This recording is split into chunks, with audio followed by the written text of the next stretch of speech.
truth? Oh, I'm all ears. Okay. The truth. I always tell the truth, even when I lie. Why do you find it so hard to believe? Why do you find it so easy? It's never been easy. You want answers? I think I'm entitled. You want answers? I want the truth. All I'm offering is the truth. Nothing more. Hello and welcome to Truthful Talk. I am your host. I'm Marco, and I'm here with Samantha. Samantha. I feel like that's a thing. Now it is. It's a thing. And we're going into our last episode was our 50th. So now I feel like this is a whole new world realm. We're on 51. And so it's like a whole new realm going chasing to 100. Okay. Right. That's our next like a big milestone. It's Gotcha. 100. So yes.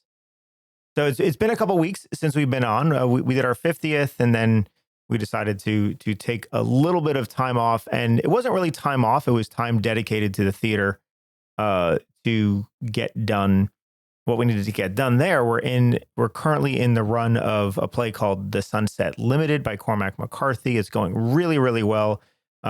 We've had sold out performances for each show so far. And it's been amazing. And yeah, it's just each really show has been sold out, and that's incredible because that's what you want as a theater. No, I know, but like that's what you think of. You're like, right, when you're putting up a show, you hope you sell tickets. And for this one, we've been selling. I mean, it's been great.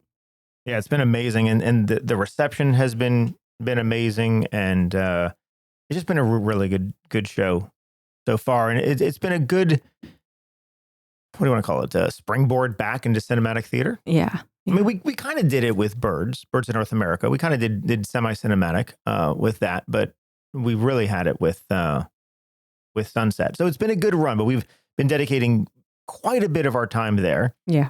And then medically, you've gone through a couple things. Listen, Linda. but a big deal was that you got your port removed. I had my port removed, right? Which is a port, right? In case you want to explain what that does. The port is a device that they implant inside of. Okay, so the port is what I had. So that is what was put in my body in order to administer the chemo when I got cancer. So the doctor had it in for quite a while, even after I was in remission, just to make sure, if the cancer comes back for any reason like that. But my port was giving me so many issues because I would have to get it flushed monthly, and I was just going through a lot with it, and it wasn't working properly. So instead of risking some type of clot or just having to go through that, we decided to have it taken out, which is amazing. But it's been a little bit of a recovery just because my body's been going through some stuff. So even though, I got my port out. Yeah, I'm in recovery mode. Yeah, we're in recovery mode. But it's a big deal getting your port out. No, it's a huge deal. It's a huge deal. Like I told you, it's like the end of an era. Yeah, because ringing the bell right at your last chemo session is a big deal because it's saying we achieved that step. Yeah. And then getting to the 1 year remission point. Mm-hmm. That's a big step. And I think this is another great step of getting this foreign thing, out of you, which was a great thing for the chemo, but it just gave you so many issues. It did. So, yeah. It's funny because I would play with it because you can move it in your body. It's weird. It became like a fidget spinner for me. Like I would play with it. It would move back and forth under my skin. And I would play with the little tube that would go under my collarbone. And now it's not there anymore. Okay. Now I just have a scar that's still healing, which I will get a tattoo. Because eventually, yeah. Once it heals. Yeah. But that was a big thing that has been going on since our last episode, and just in reasons why we didn't want to force another episode in here sooner. because it was just too much happening, and Sam's health is, had to be a priority. Yeah. What? Why are you laughing? No, I'm laughing because I feel like my health has been weird. Like I wake up and it's like, what's Sam gonna be feeling today? Well, it has been that. Sometimes I feel like an 80-year-old woman. I know that sounds so weird. I do. Sometimes and it's weird because I have the spirit of a 14-year-old. I really do. I have the spirit of a 14-year-old in the body of an 80-year-old, which is really weird because I'm walking like my sciatica. Yet I'm like watching One Direction videos. Which, well, yeah. Well, so make that make sense.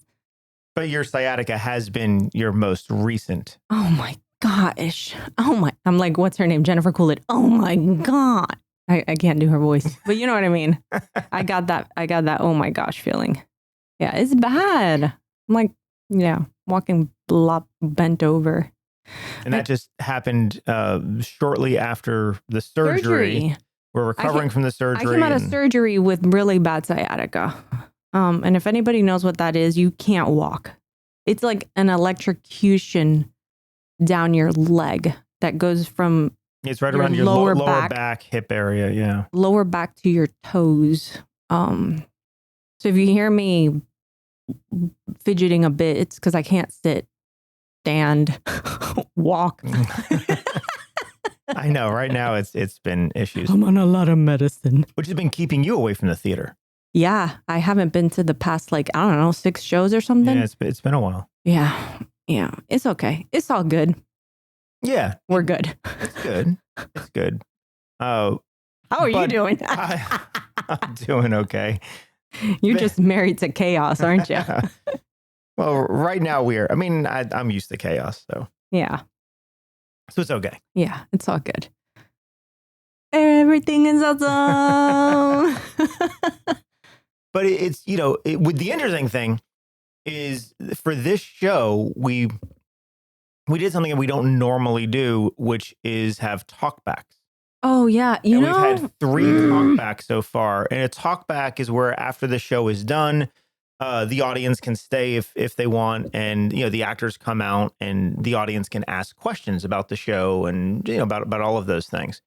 And we did 3 of them this run, all on Sundays. And you've missed every single one. Which I love that. I love talkbacks because that's when you get the feedback from the audience. You get to hear their thoughts, which is so cool, right? And I have yet to have that experience. So hopefully this Sunday I'll be able to be there. And, we're not having a talkback this Sunday. Oh, God.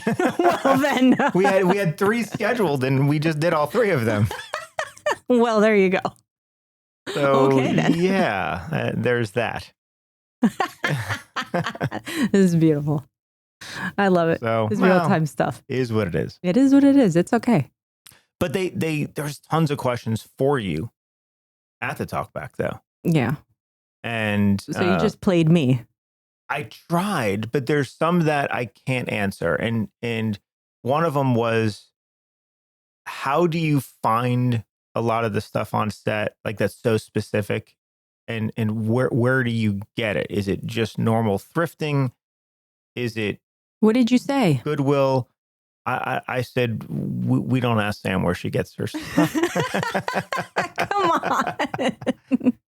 So no, that's our private thing. It's like we don't talk about it.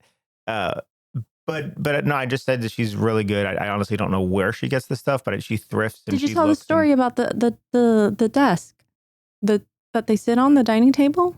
No, that's the fun fact of the show. No, I didn't have that. Go ahead and tell it now. That's the fun fact. The fun fact of the dining table that I bought for this show was that the lady said she bought it on Sunset Boulevard. Oh, that was the table. That's the table. Oh, I didn't know that. That's such a fun fact for this show. Okay. Yeah. Yeah, I didn't have that. Yeah. That's why you need to be there. Every show has a magic moment. Yes. Yeah. To me, that was the magic set piece in this show. Was buying it and finding out it came from Sunset. I didn't ask what Sunset Boulevard. I don't know. I don't need that info. Doesn't matter. I just heard Sunset. Yeah. Okay. Yeah.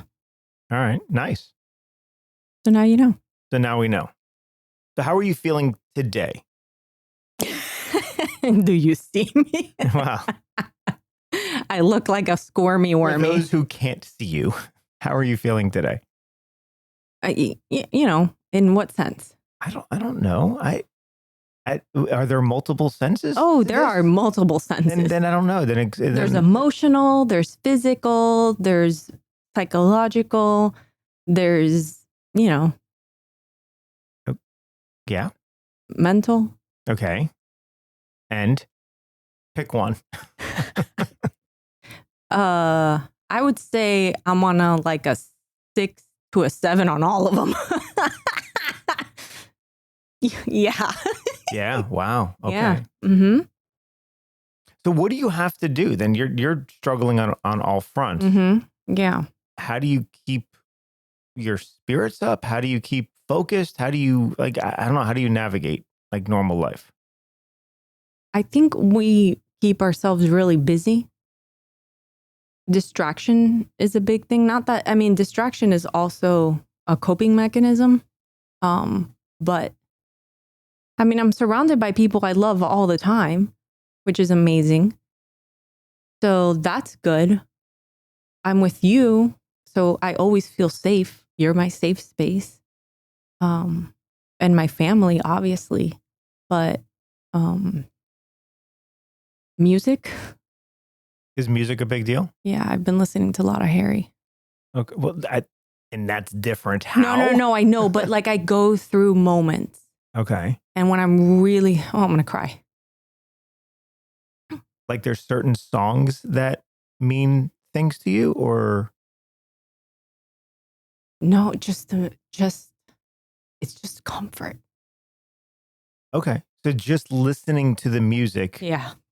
It's like a nostalgic thing. It's like when I listen to something, it's not necessarily, I could not relate at all to the lyrics, but there's something about just listening to something that is so important to me that just grounds me. So sometimes it's just the music itself, the melody. Mm-hmm. And that grounds you. Yeah. Just knowing, it's like when I'm with you, when you're with the person that you love, you don't have to say anything. You just have to hold them. Right. So it's kind of that same thing that's how I feel with my music. I just have to listen to it. There's not a specific song or anything. It's me being with it. And then now I'm safe. So I've really been, does that make any sense? Yeah, it does. Yeah. Because I've been in a lot of pain these past few weeks, it's I've just immersed myself in it. Now, you said it was nostalgic. Oh, I think of nostalgia like home. Okay, so the feeling of being home. Okay. It's the feeling of being home. So it's safe. Yeah. So whatever you're doing, wherever you are, you're listening to either Harry Styles or One Direction. Yeah. Right? And both of I'm those. saying I'm like a 14-year-old. Yeah, well, it's okay though, if that's what works. Yeah. It's it's my inner child. I need, when I'm going through stuff, my inner child just wants to dance and be happy. Okay. So you're purposely comforting your inner child. Yeah. Yeah. I'm purposely comforting my inner child. Which I think is important. Mm-hmm. I think sometimes as adults, we forget that we have an inner child. Yeah. So I find her to make her happy. And then Does that help? Yeah. Oh, 100%. That helps me. Okay. Yeah. And so the music and all of that. So how does it help? Well, what does it do to you? If you're going through a rough time mentally, psychologically, emotionally, physically? I feel like it's a release for me emotionally. I start crying, but in a happy way. Okay. Yeah. It's almost, you're on vacation, and not that we've gone on vacation for a long time, but when you're away for a while and you just want to go home and you just want to be in your bed because that's your place to be, it's like that. And now I'm yay, I'm in bed. These are my covers. Okay. Yeah. This is my blanket. This is my pillow. So it's almost like your physical self is different than the child that's inside of you, Mm-hmm. right? So you're almost separating out and comforting. Is this a therapy session? What are we talking about here? Yeah, well, it's always a therapy session. So, So that's the best way I can but I explain it. want to know how you would describe that. That's the best way I can describe it. Whether I'm watching a video or I'm just an interview and I'm just listening to an interview of Harry talk or anything, it just brings me back and I'm just like, I feel home. And it's very comforting. Yeah, you came home the other day and I was just watching videos of you. Just like, and that's just really funny. Yeah, that was weird. Well, walking up the stairs and it's like, wait, why do I hear myself? And Yeah, it makes me feel like I'm very comforted. Okay. Yeah. All right. And because I think that's important for anyone going through, because many times I think we go through illnesses in life and we don't know how to deal with it and we don't know what to do. And for me, one of the things I teach, I'm actually teaching this semester right now, is allowing that inner child out to play and prioritizing the inner child that we seem to forget about in life. We become adults and then the mind takes over, which is the parent. And then we kind of deprive that inner child. But the inner child is the one that is right, is that needs that comfort. Dude, it's weird because there's such a disconnect of, oh, I'm like this 46-year-old middle-aged woman, right? Right. But then inside my child is like this, oh, she's so fun and she's colorful. But you are. I know. And she's like so happy all the time and like playing and stuff. But then it's like, it's when you're physically in pain, there's a disconnect. So it's like, I need that merge. Well, yeah, there's a disconnect because you're going through the sensory experience of actually experiencing the pain.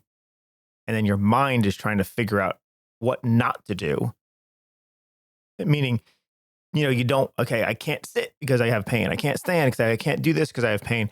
And so you're trying to figure out what not to do to avoid the pain, which supersedes anything that is going on inside the inner child, who just still wants to be this happy, fun, expressive being. And many times the parent mind takes over and shuts down that child and says, no, now's not the time. And if we don't allow that child to come back out from time to time, even through the hardship of adulthood, which is not just physical pain, it's also mental pain and anxiety and stress and all the things that we have to deal with. And if we don't allow the child to come out, then we like lose it. That's when we live in stress the whole time. Yeah. And I don't want to. Like, I don't want to grow up. Like, the thought of growing up and becoming an adult is like, why? I don't want to grow up. Well, I think the interesting thing is that growing up, I mean, obviously we progress in physical age. Yeah. Right. And there's nothing we can do about that. But really, it's the balance, right? It's the balance between our logic and our emotion, our parent and our child. It's the balance between our love center and our fear center. And as we get older, we tend to negate or deprive the love center. That's the child. The child is our emotional core, which we also call love center, which is the part of us that wants to play, wants to have fun, wants to express, wants to feel things, wants to do all of that. And then we have the parent, which is our fear center, or what we call logical mind. And that's the part of us that's navigating through life, the quote unquote responsible one. Yeah. Doing the things that we have to do, ones that are tied to obligation, not joy.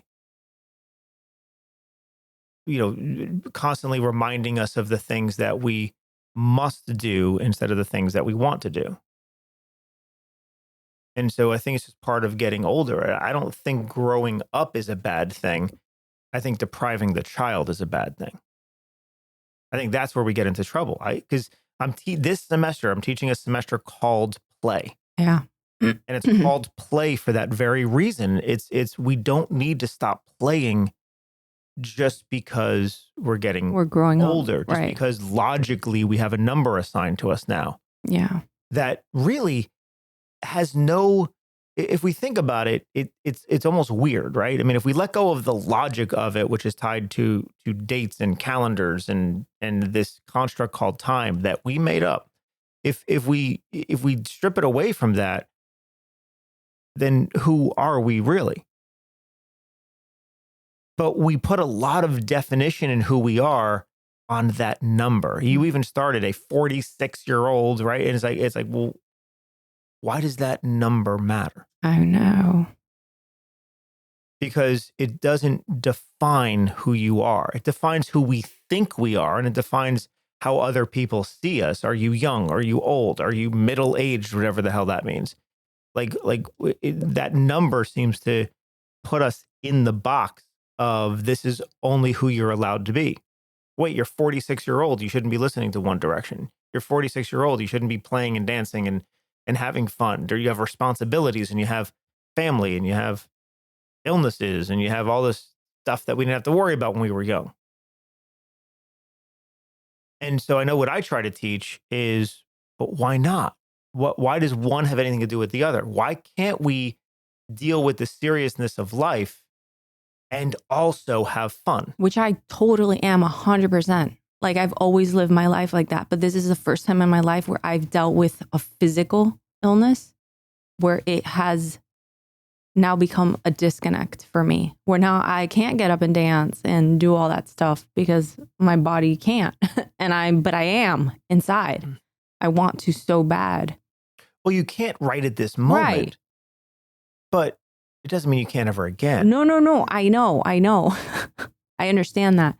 But it's such a weird, like in that moment, you start thinking, oh, this is what it's like for older people, right? When they're getting older. Like even your mom said something interesting the other day.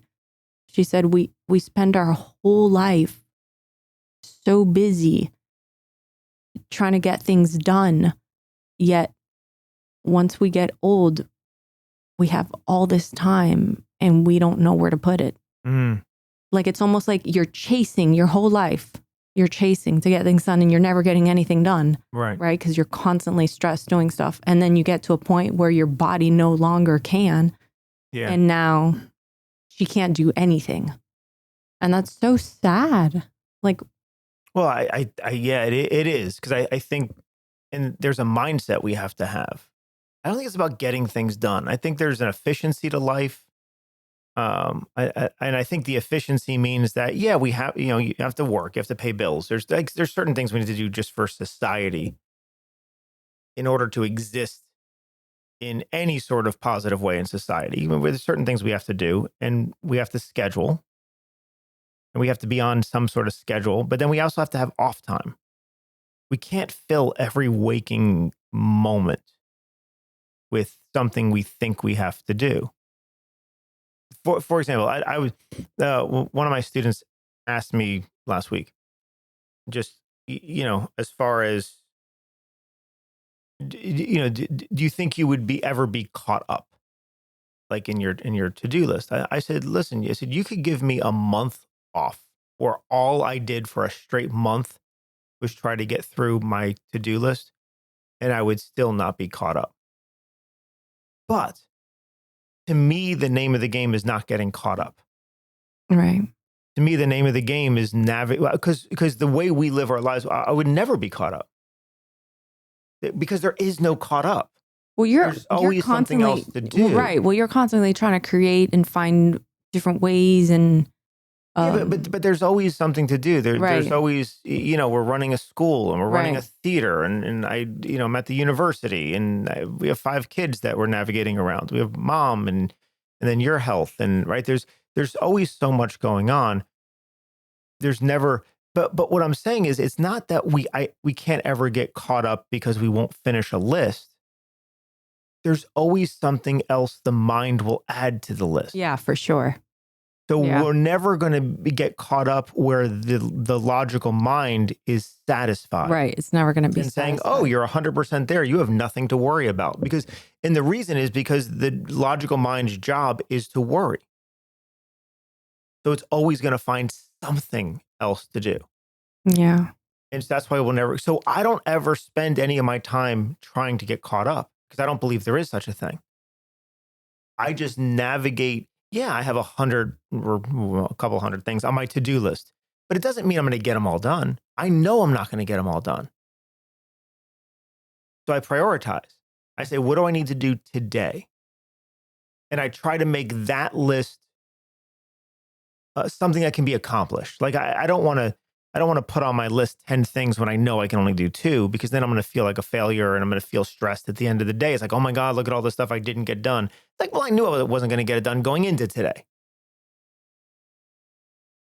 But today, like for example, today I have like 3 things on my list.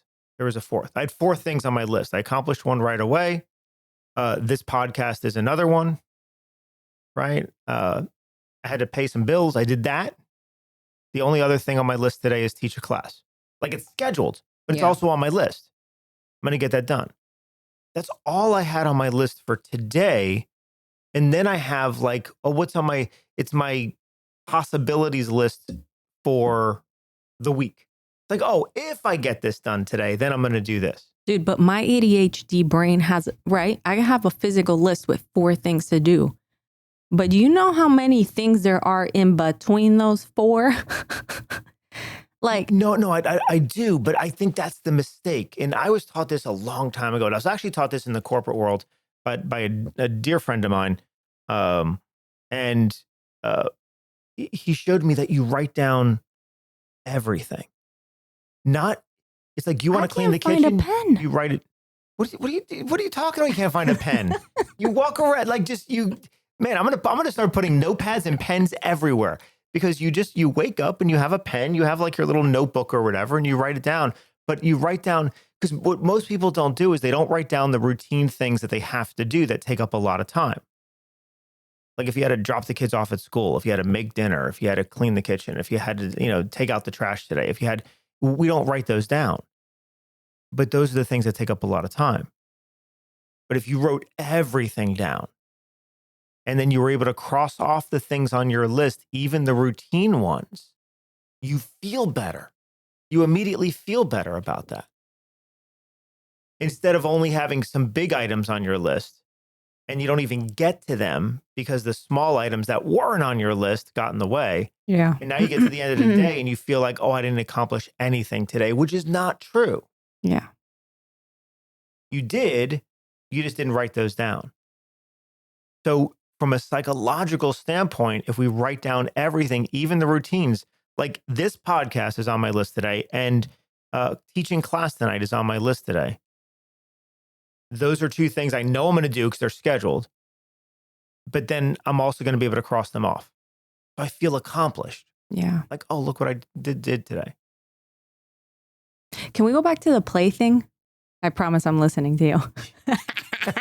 But I had a thought, because it talks about... You have this blank stare as I'm talking. No. So I don't want to forget this thought. And then it's like, yeah, let's go back to something else. Okay, play. Going back to play. Go back to play. Play. So, as kids, like we decide to do things because they're fun. And then as adults, we start, we're like, well, no, we can't do that because this, and this and that. We make excuses. And the other day, Lee and I were talking about how it was raining outside and how cool it is to go outside when it's raining. And you think of that as a kid. Right. Because I was like, man, wouldn't it be cool to go ride your bike while it's raining? I think that would be really cool. She's like, Mom, you'd never do that. And I'm like, what are you talking about? She's like, you'd never go out and ride your bike while it's raining. And what was her thing about never doing that? Well, why? And I was like, why? And she's like, because you do that when you're 7 years old. But right now, you won't do that because you're going to think, oh, I'm going to get wet. And then I'm going to have to come back home. And then the whole bike's wet. And then I'm going to have to take a shower. And like, I'm all wet. And now I have to dry off the bike. And now I have to take a shower. And you start thinking through all these things. Right. That you don't think about when you're a kid. When you're a kid, it's like, it's raining outside. I'm going to go ride my bike. My God, it's so cool. I'm just like splash and make puddles. And I was like, oh my gosh, that's so sad. Yeah. That's so sad that as adults, we start, what do you call that? Like, not making excuses, but... Well, we logically think about play. Right. And you can't logically think about play. You can't logically think about play. And I was like, man... So what? What's wrong with getting wet? But yeah, and then you're like, and it's going to be cold. Right. Yeah. So we got to get back to that not worrying about that stuff. But it's hard to do. If you're in a Yeah. habit, we form habits of worry. So if you're in the habit of worrying, and the other thing is your mind is going to tell you, I say habit of worrying, it's not just worrying about what you're going to do, it's worrying about what you're not going to do instead. Meaning it's like, well, I would love to go out there and do that, but then, I'm going to need to take a shower and this, it's going to be way too much time and I have to make dinner and I have to do this and I have to get ready for this. So we worry about what we're not getting done. That makes me want to throw up. Yeah, and it should. Because the logical mind is always, you will never be caught up. That's one of the secrets in life. You will never be caught up. So don't try to be caught up. That's the name of the podcast. Sure. But you will never be caught up. So don't try. But yeah, in many ways. And it's not that don't get things done, but you have to prioritize. There has to be a hierarchy. There has to be, what do you absolutely have to get done today? What would you like to get done this week? And if something really miraculous happens, what's on your monthly list of, it would be nice to get this done type of thing. And you prioritize it in that way. So the majority of things that are on my to-do list are on my, it'd be nice if I had an extra hour or two. Right? Things I need to edit from years ago. Things I still need to do some editing. I still need to finish some things. We still need to, there's all of those things that I need to do. And of course, on my daily lists are the things, most of them are already scheduled. Classes I need to teach, places I need to go, meetings I need to have. Okay, those are the hard, the theater, we have a show. So great, that's going to be on the list. And then I only add a couple things to get done that are either a priority, paying bills, for example. Okay, I have a date, there's a date time frame on there. Or whatever else, sending out a newsletter, right? So you put those things on there, and then you pepper in, because if you could easily get done every day, the things that you put down on your list, and at the end of the day, you have all of them crossed off, you're going to immediately feel better about yourself. You're going to immediately feel like you have more power, and you feel like, I can do this. You gain confidence. What so many people do is they make their daily list unattainable. They put down things that, this is what I want to get done, but it's not realistic. You're not going to get that done today. We're not going to do all of that today.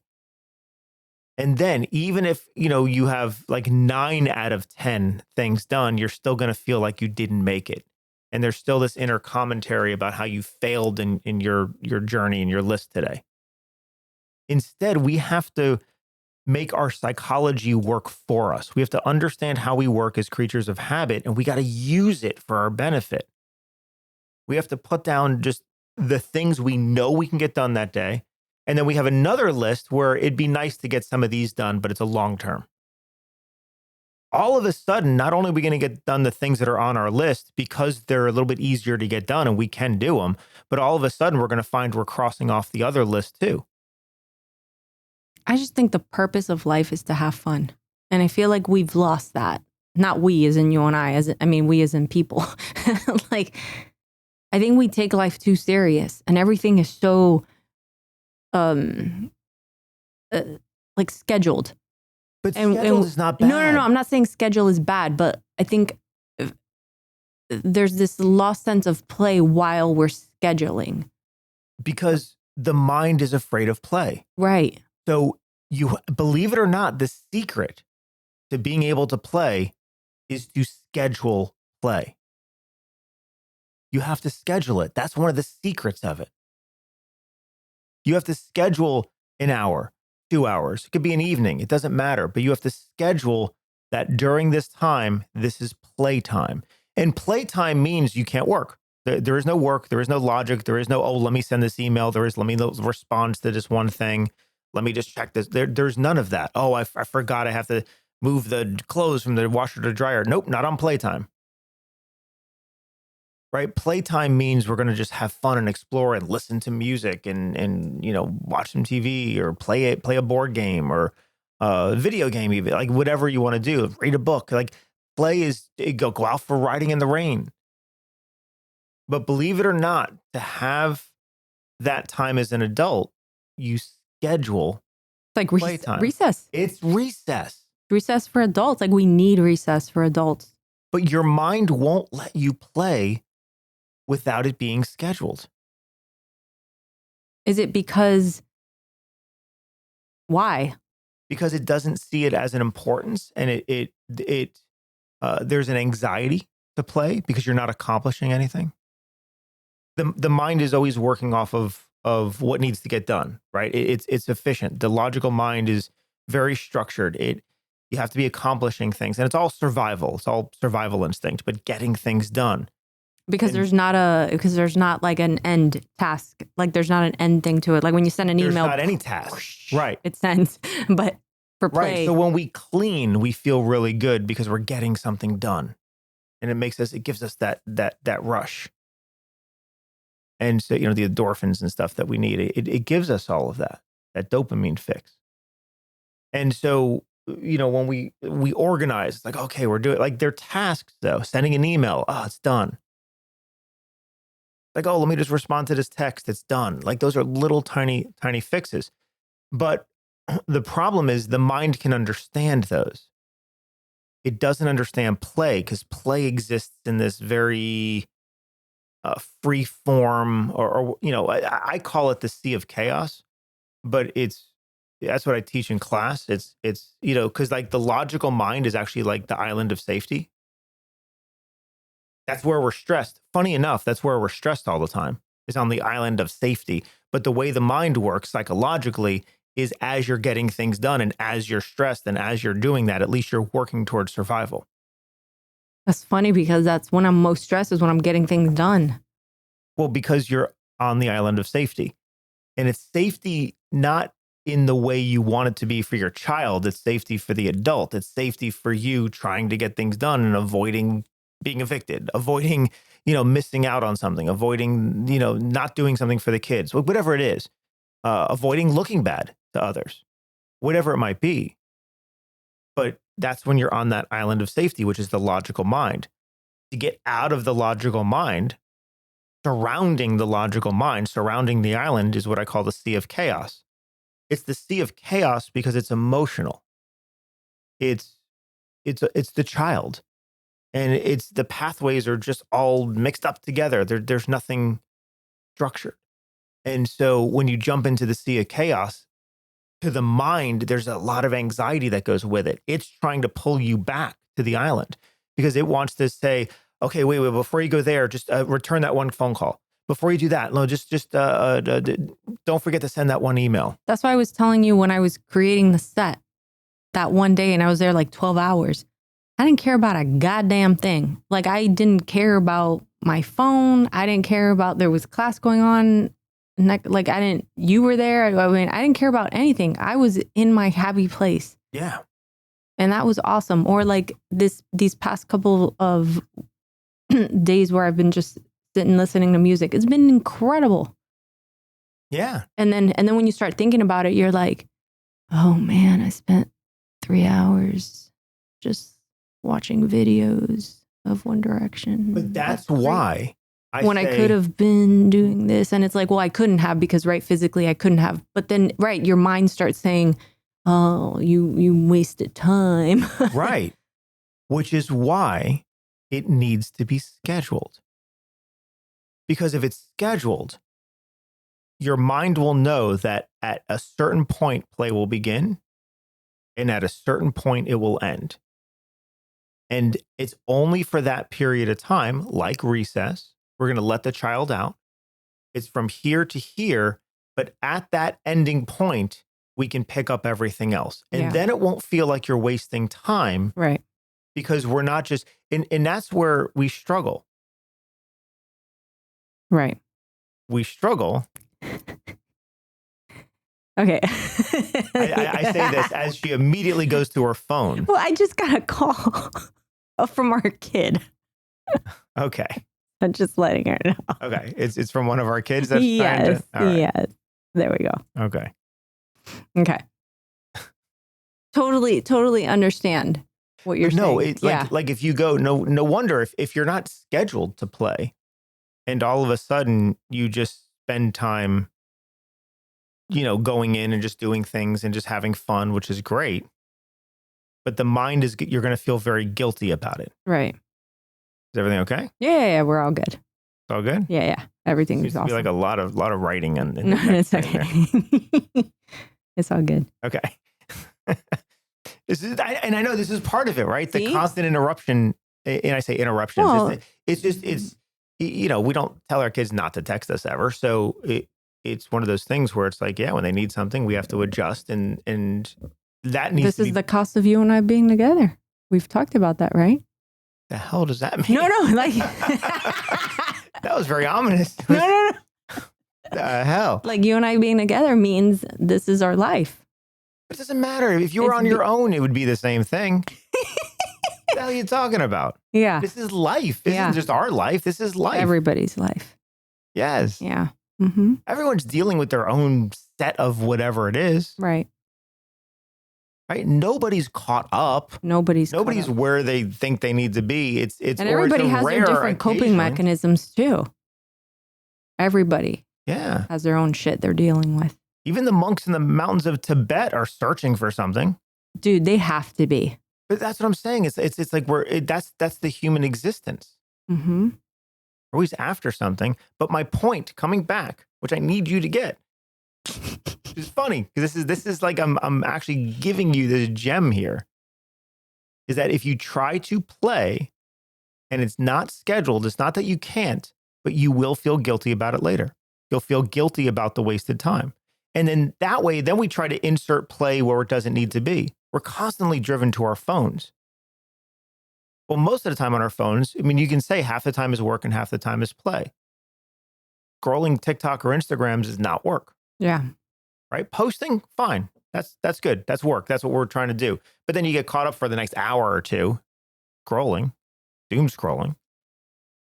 And right, that's part of play, but we do it because it's only a little bit at a time, little bit at a time, little bit at a time. Adds and up. then it's also logical. Mm-hmm. Because all of a sudden we get caught up on stuff in there where the mind is like feeding off of it. It's like logic, and it pulls away. And then all of a sudden you went 2 hours where you could have scheduled that time, disconnected, put on music and danced. Yeah.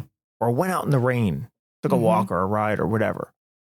Like, and those are the things when we don't schedule play, the mind tries to find it wherever it can, and it needs that fix, right? It needs that dopamine fix wherever it can get it from. And so we get it from Instagram, and we get it from TikTok, and we get it from wherever. That we don't need any of that stuff, but it gives us that little thing. But because we're doing that, we're not giving ourselves permission to really play. Right. So if we schedule it, you schedule your time. I believe you should schedule your social media time too. It's hard to do, but I believe that you'll be most efficient. So instead of saying don't get on social media, which is actually the best thing in the world, scheduling time. You know what I really can't stand? The people that are like, I'm going to take a social media break, you guys. So, like, I'm just letting you know. It's like, okay, Cindy. Like, thank you for letting me know. I wasn't aware. We just took a random left. I'm sorry. So, okay, no, it's okay.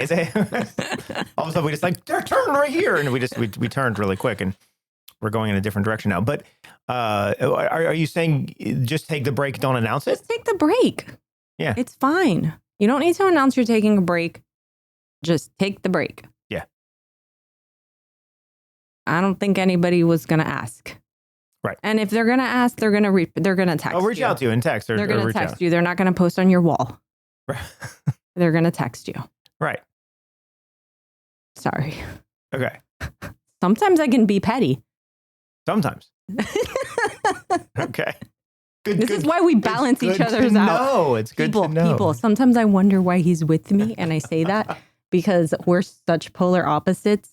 Marco's like the guru, like the all knowledge, and I'm here like the chaos petty one. But funny enough, I'm the one that knows how to have fun. That is true. Isn't that weird? I mean, I know how to have fun too, but I'm like, Yeah, you stress about it, which is weird. We need, yeah. Like I love our game nights when we have game nights. We don't have as much as we used to because as the kids got older, their schedules are worse than ours. Yeah. But yeah, we sit around and we play games. It's fun. We got to do that. We used to play Fortnite much more. We got to do that again. It's fun. Yeah. We did find a funny comedian that you really like. Yeah, we find comedians. Yeah, we find that's great. But I mean, but what I'm saying is fun sometimes is also just disconnecting and playing and not just consuming. Correct. Not just consuming, but being involved with the play. Yeah. So I think movies and TV shows, and I think all of that I think that's wonderful, and I think it's great, and it's it's fun in its own way, but it's not active. Right. Playing a game is active. Yeah. Right. Getting involved, going for a walk is active. Like doing creating. And well, you have to have action. To me, play needs to have some sort of action. Well, when I'm thrifting and I'm looking for stuff for the set, to me, that's one of my happiest places to be. But what I'm saying is watching. Right. Watching a show is not it's not really play. It's leisure. Yeah. Right. It's because it's a non-activity. Yeah. You're consuming and it's still, it's enjoyable. Side note, you guys, if you haven't watched the show Fleabag, please. It's only 2 seasons, 6 episodes each. I know it came out in 2019 and I'm so late to this game, but it's so good. Okay. Back to our regular scheduled program. See, this is why I wonder if she listens to anything I'm talking about. Here I'm talking about don't be just consumed with TV. Get out and actually do something active. And you're like, yes, but watch this show. Well, I mean, when you schedule it in. Fleabag is but the problem is people are scheduling in watching something rather than doing something. Oh, no, they can do it. No, I'm not saying no. I'm saying like every day someone comes out, have you seen this? No, I haven't seen that. Why haven't I seen it? Because I want to be active. I want to do something. I want to create something. I want to be involved in something. That's how I get so much done is 1, I schedule everything. And 2, I allow myself, when I have the downtime, I allow myself to get into creativity. Right? I've been creating the after class series and all that, like all the social media content. And, yes, you have. Yeah. And it's like, okay, I'd rather spend 30 minutes doing that than going home and watching something for 30 minutes. You understand? I do. And so I'm all for the leisure of that. But I think it's important. No? What do you? No, I'm listening. Yeah. I just think it's important you have to take action to engage the child self. Yeah, You I agree. have to. No, I totally agree. And leisure is not necessarily going to do that, which is relaxing, consuming, things like that. Mm-hmm. Right? Going out, when we used to go out and like throw a football around is different than watching it. Oh, 100%. I actually fell in love with football, well, more when I played it than by watching it. Right. Yeah. And that's what I'm saying. It's so we need to have that balance. It's not like don't watch anything, but at the same time, it's, I'd rather create art than consume it. Yeah. And so that's why I love, we put up back to back things that we're doing at the theater. Cause it's like, I want to create the art. Because I'm active. I'm a participant in it and I get to play. Every time I teach, I get to play. Every time I direct, I get to play. Mm-hmm. We all know you. You love to add cues. So, but it's playing. How many cues can Margot add to his? You're not even taking me seriously. I am. Oh, I never take you serious. Jesus. No, I'm listening though. This is what I got to deal with. I'm saying something that can actually help people who are listening. You're throwing out a joke. They're listening. It's like not even. It's not. We have different audience listeners. We have the ones that are resonating with you, and then the ones that are resonating with me. This is how it works. But I bet your play class is fun. It's very fun. I should sit in it one day. You should. Yeah.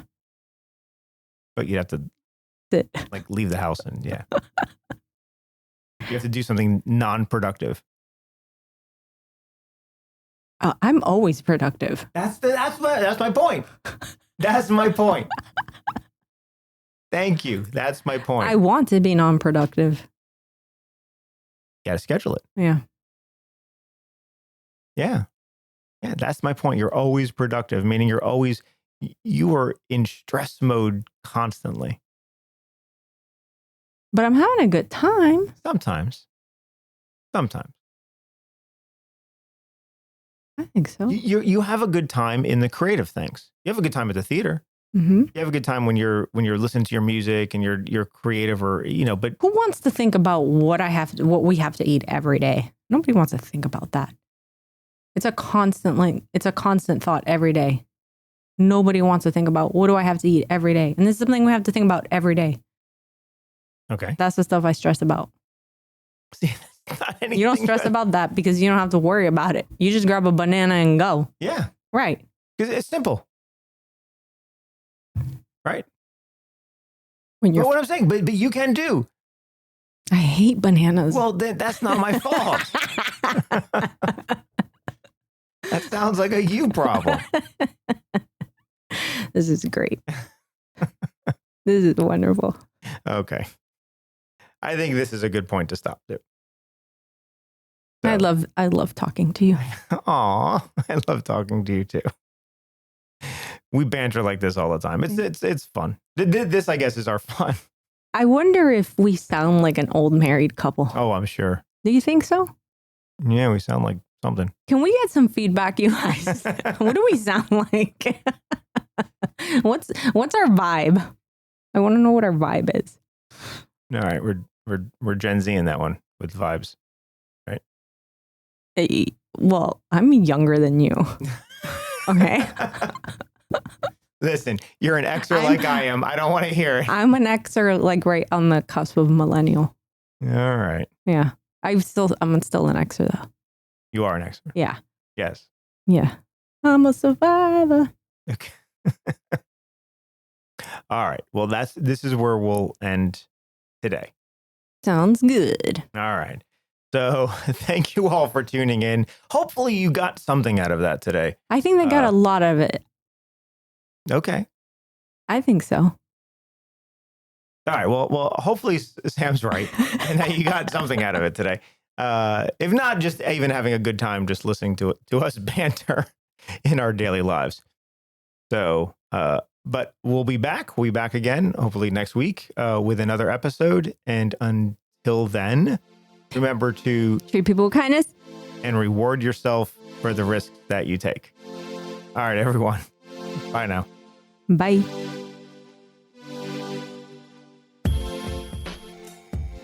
If you'd like to learn more about what we do, you can find us online at truthfulacting.com. Or you can check out our theater at theaterontheedge.org, O-R-G. Hope to see you soon, either in class or at one of our shows. So what I told you was true, from a certain point of view. You must unlearn what you have learned. I know what you're trying to do. I'm trying to free your mind, but I can only show you the door. You're the one that has to walk through it.